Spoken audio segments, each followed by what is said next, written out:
I'm going to move on to the fourth mistake, taking Social Security too early. Most of you probably don't. I tend to attract more sophisticated consumers, not always, but just the nature of our advertising. It's not like, oh boy, this annuity is going to be wonderful. You know, it's kind of hard-hitting, semi-technical. So that's the kind of people I tend to attract. So this might not be as appropriate for a lot of people, but a lot of people, even still, even sophisticated people are getting Social Security wrong. And here's one of the things. Another mistake is not running the numbers. But this is a good place to run the numbers for Social Security. And a lot of times you're going to say, oh no, Jim said that, but he's wrong, I disagree. So I'm just going to give you my Social Security credentials.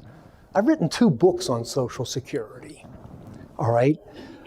When I had my radio show, I had the top Social Security experts in the country.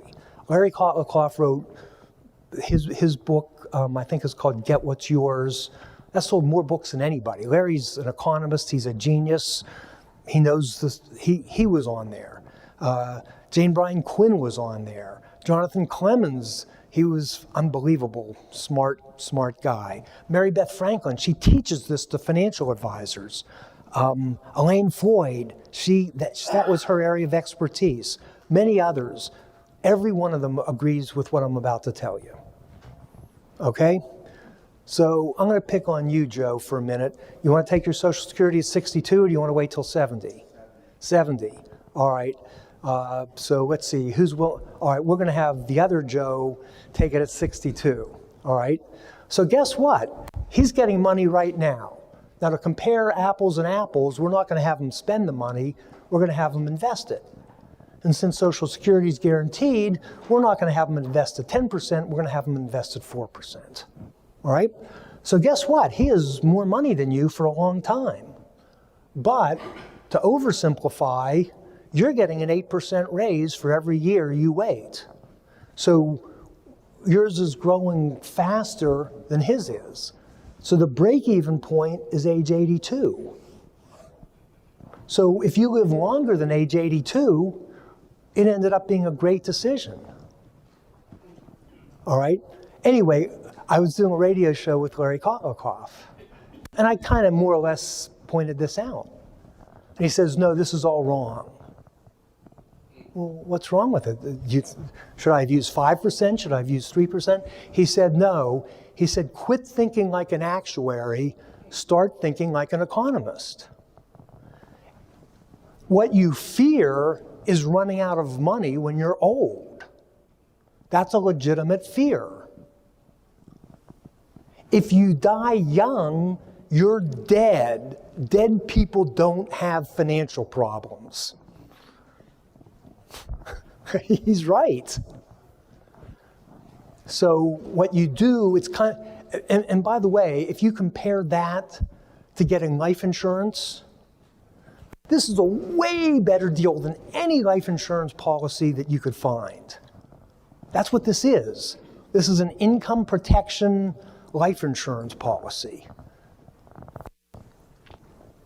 You know, it's better than life insurance. Much better. And again, the difference, you know, you're doubling by waiting, to oversimplify. I'm oversimplifying, but it's roughly 8% a year that compounds. And by the way, you also get cost of living adjustments. What's your benefit? You know, how much you worked, years, blah, blah, blah. I'm not going to go through all that. Now the spousal benefits, all right?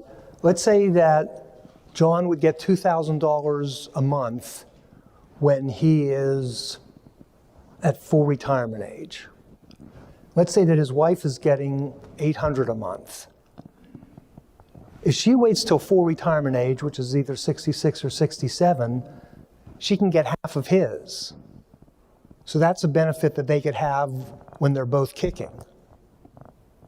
Not a huge amount, but nice.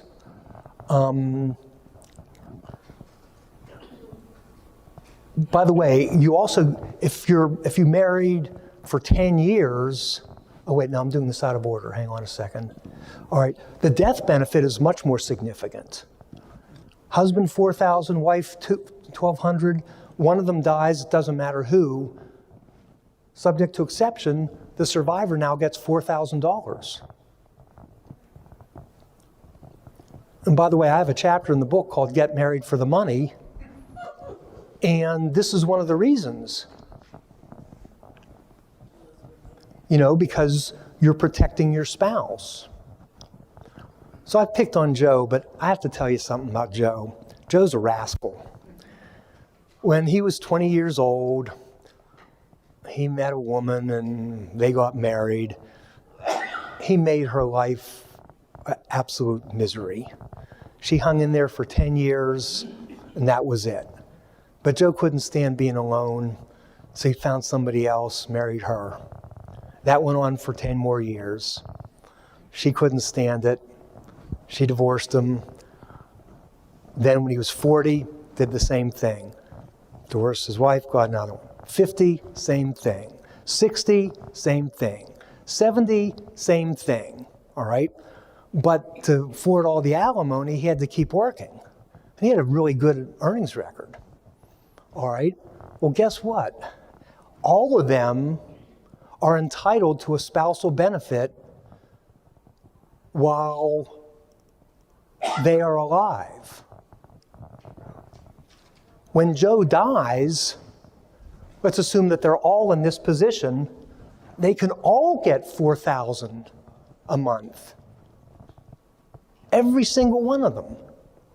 Is this a great country or what? Well, I used to do just Social Security, and I'm going through this, and a woman she didn't raise her hand or anything. She said, finally the no good SOB, but she didn't use the acronym. Finally the no good SOB is good for something, because she realized that she could collect on his benefits.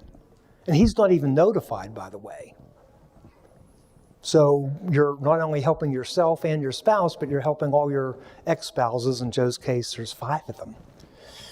I shouldn't joke like that, because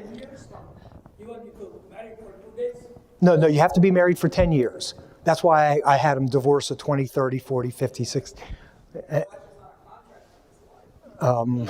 That's another issue. I shouldn't say anything because my brother's been married 4 times. And when I went to all the weddings, he lives in the West Coast, and I gave the toast, and I started by, who here has been to all 4 of John's weddings? I'm kidding, I didn't say that. I think this time it's going to stick.